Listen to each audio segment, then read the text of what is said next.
Okay, what I have here is the first part of that same track laid out into session view.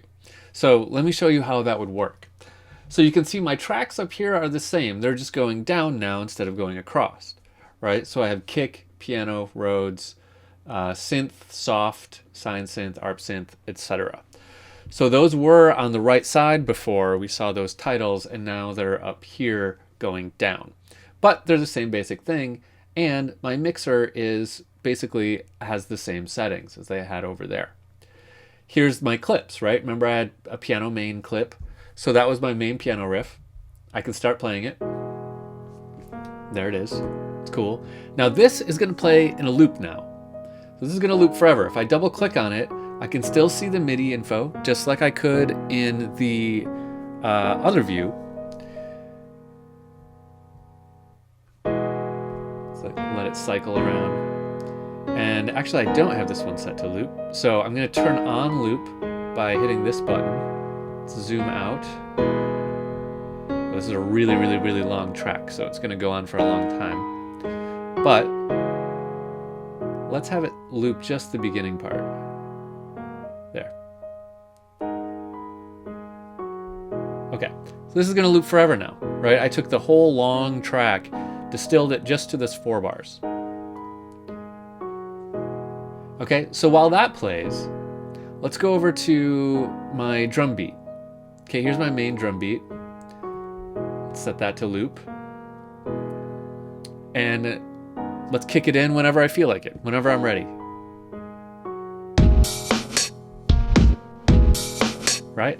So now I've got this going. This is gonna go forever.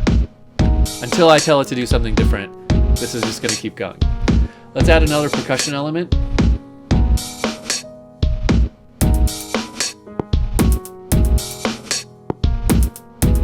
Okay, I think I've got another percussion element in here.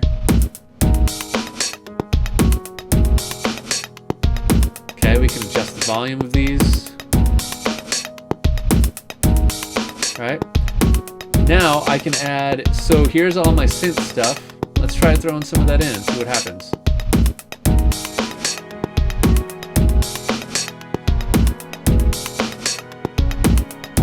I didn't love that. Let's launch this beginning here. There we go.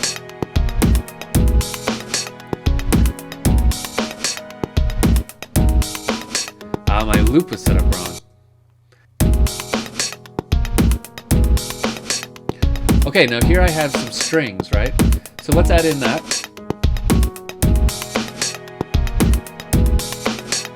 And again, this is going to go on forever. Until I tell it to do something different, this is my track. Let's see what else I've got in here. More synths, more synths. You know what? But let's give this string section a chance to shine. Let's pull out my piano.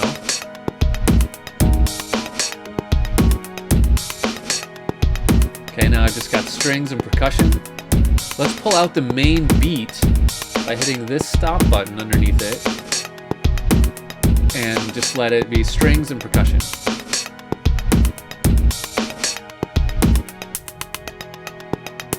Right? That's kind of cool.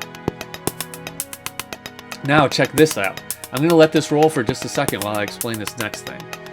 So what if I wanted to kick the whole beat in, or the whole track in?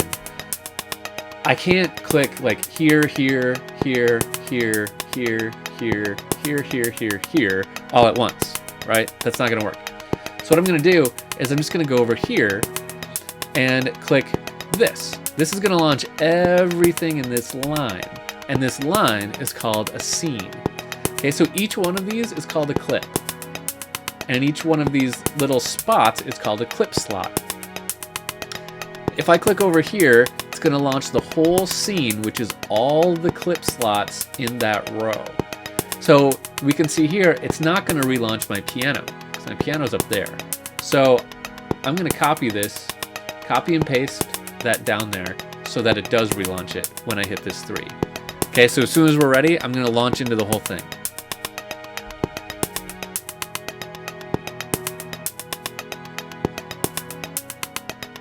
Now seems good.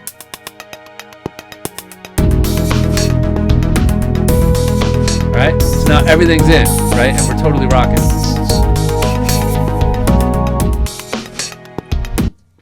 So that's the essentials of how Session View works. You can record in session, you can edit in session, you can perform in session, you can do everything that you can do in Arrangement View in Session View. It's just a whole different way of working. So I know some people that work exclusively in Session View, and I know some people that work exclusively in Arrangement View. They're both great for working, and to be totally honest, I do most of my work in Arrangement View, jumping over to Session View on occasion. I recommend when you're working on a track to stick to one or the other, not have a track that's going back and forth, because you get some confusion between what's playing when, if you're bouncing back and forth. But I think I do it when I'm almost done with the track and I'm getting ready to prep it for some kind of performance. Then I'll move it over to Session View. So we're going to look at how to do all of this, how to record, produce, edit, mix in both views as we progress through this class. Okay, so have no fear. We will be learning both sides of this program. It's kind of 2 programs in one. It's crazy. Okay, let's move on now, and let's do a little quick thing to talk about some of the new stuff in Live 10, so that if you are on Live 9, you know what what you're gonna see on my screen that you're not gonna see on your screen.